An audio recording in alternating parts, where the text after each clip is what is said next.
Hey everybody, Friday morning here at the world headquarters. Well, yeah, national headquarters. We don't call it world because we don't believe in world dominance. So here we are, Cigar City Garage.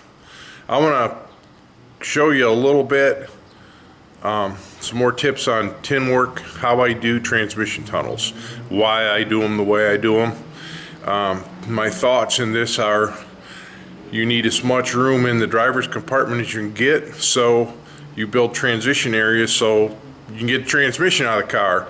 If you try to put a transmission tunnel in a car, say for my Camaro, it's a bear to get the transmission out of the stock floors. I had to drill holes in the firewall so I can take some of the upper bolts out through the inside of the car, pain right in the butt.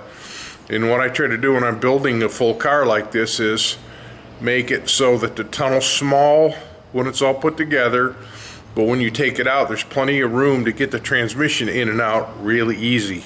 Because if you're at the racetrack, say you're at a big money bracket race and you break a trans or converter, you want to be able to get that changed, not necessarily between rounds, but it has been done. So you try to make it easy to service them, you know, get them together and apart and stuff like that. So I'm going to show you on this Vega how I handled all that, so you can get a better idea on, like, when you're doing your stuff, how to do this. And it's not hard, but you know, I've been doing it a long time, so it's, you know, sort of easy for me. But when you see it, it's like, wow, I can do that. That's pretty simple. So here it goes. I'm going to show you that and then give you some highlights on what else is going on in the shop. Here goes to nothing. As you can see, it's on the floor. I told Sean I was going to get it to this point where it rolled. It was finished to the firewall. Now to finish this car up, it still needs the radiator mounted and the front end remounted, because whoever did this front end did a horrible job. We got it mounted, like I say, to the firewall. Line everything up. We've got Zeus tabs welded on here, but we just use bolts and washers and stuff to hold it all together, to rough it in. There's no sense beating up Zeus fasteners when you're doing this primary assembly. That's just what I do.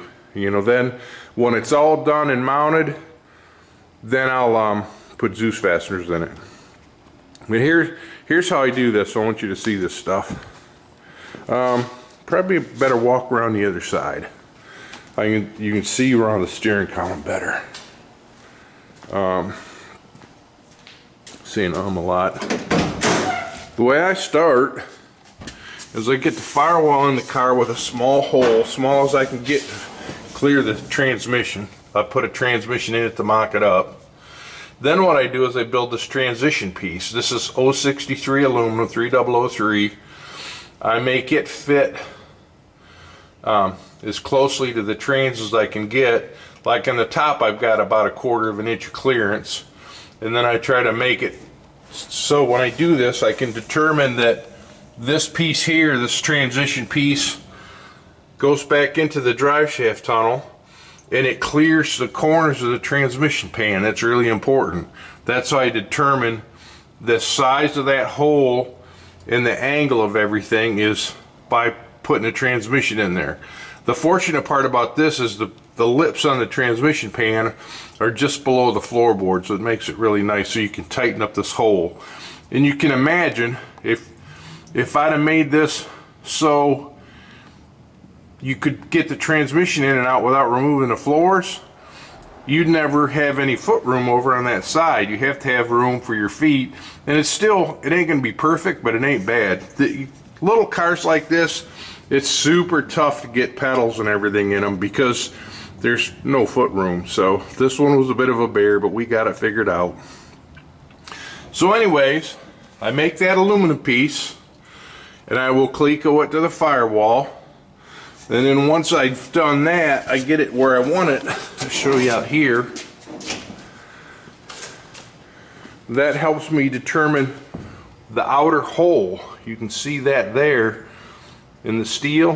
What I do is I measure from the cleco holes like 5/8 to 3/4 of an inch inward, and then I'll draw a line there and cut that out. So as you can see, like down in the bottom, I got about 2.5 inches of clearance, and the top I've got about 1 inch, but that's plenty to get the transmission out of the car.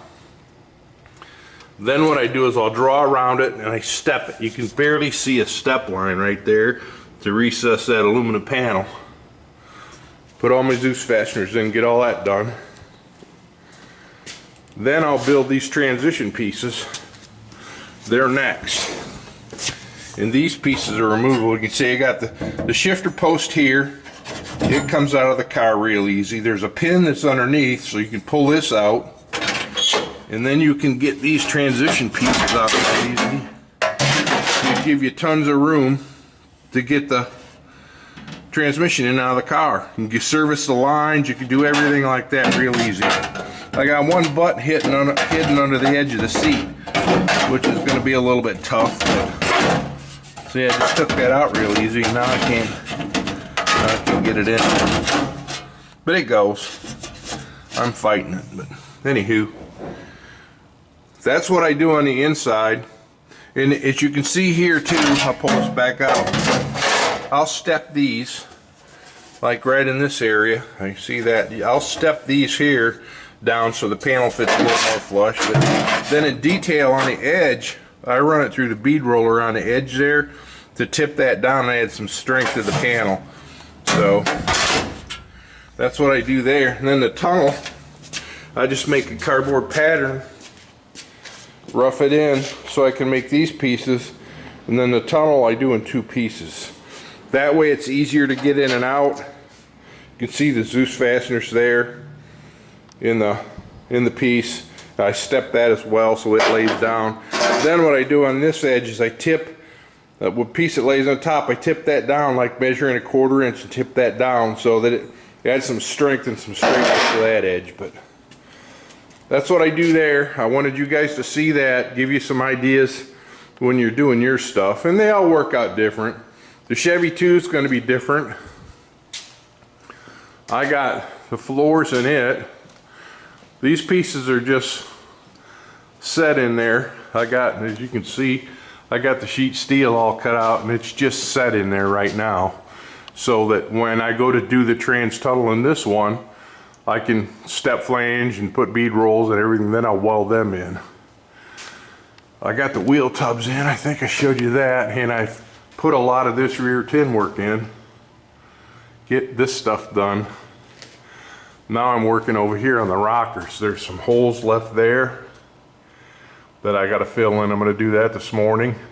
Then I added this piece here, sort of as a stone guard. It fills in the end of the rocker, and then I can cleco the tub, or rivet the tub into there. So I'll get all that stuff finished. I'm sort of stalled on these corners. I'm stalled on these corners because I ordered these pieces here. I didn't want to have to make them by hand, and I ordered them, and nobody has them. So it's like Jegs said, in stock, 1-day delivery. Yeah, then when you order them, they're not available. So I may have to make those pieces as well. I made these transition pieces here. As you can see, this one sticks out a little bit because this piece has been replaced with a piece of flat sheet metal, and it's not right. This one over here still had the original flange on it, so that I could work off this piece, and then I duplicated it on the other side. Of course, you can see down here it's full of Bondo. It's like really hacked up. So I was gonna just temporarily replace those lowers, but I may have to make them out of sheet metal too. So Willie's is in the back. I just spray painting that this afternoon. I got it all cleaned up and washed out and ready to spray. And then the Camaro's sitting there. I was gonna try to take it to the track, but brand new engine, got a pretty good oil leak, and I'm not gonna chance it. So I've got so much going on in here that I just decided this needs to set a week or 2 yet. It ain't gonna hurt it. I'll get it. I'm gonna get the Willys painted and get hopefully the chassis done first of the week.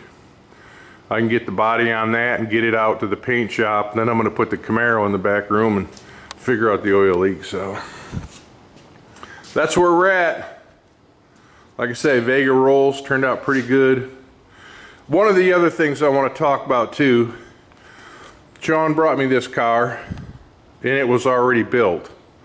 Okay, he wanted to use this car, which is his prerogative, and I'm okay with that, but I'm telling you right now, you go out and buy somebody else's car, you're going to end up having a lot more labor and a lot more money in the car to fix somebody else's mistakes than you would if you just build a car. I could have built Sean a brand new car cheaper than we fixed this one, but he wanted to use this. Like I say, I'm okay with that. I would not have used the front end we used, but this is Sean's dream car, and I'm okay with that. We built him what he wanted, and he seems to be super happy with it, and I'm glad of that. But it cost more than he thought. Unfortunately, most of that expense was cutting crap out that we couldn't use over, you know. We had 60 hours of cutting and grinding on this car. When you start adding that shit up, when you're paying somebody to do it, man, that stuff's expensive.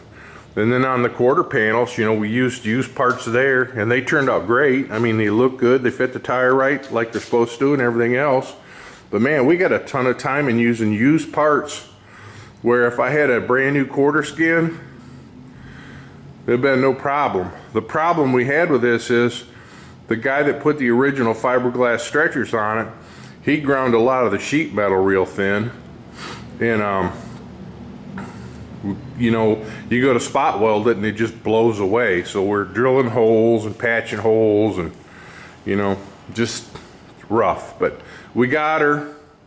I gotta do a little TLC to the door margins yet. They're rough in the back. We didn't have the doors, and in hindsight, you should have had them bring them. So you can see the margins big on the bottom. But this car had been hit right here, and that corner was crunched in, and we're basically just working to what we had.